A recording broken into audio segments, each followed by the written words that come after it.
Hello, today I want to show you how you're able to set up your link, which is one of the options you can find under text styles.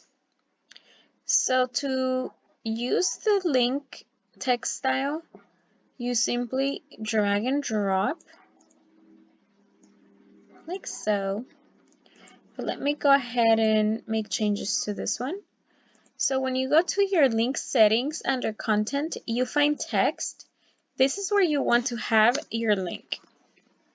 I pasted a link in there, but you also have to make sure you set up your interaction with that link. So we go to interactivity, configure on-click action. This is where I have it. So external link, this is where you again have the same link. Let's save and let's preview.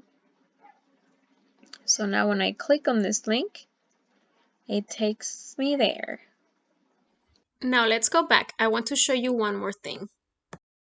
Now, the really cool thing is if you are working on your project and you want to make sure it looks very clean, we can also make the text whatever we want it to be.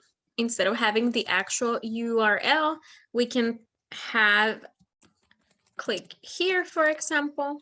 Let's save and preview. So now it looks a lot more clean. We can click here. And once again, it takes us there. So you can really take advantage of the text feature here. You can have your text be anything and still have your user go to a specific website.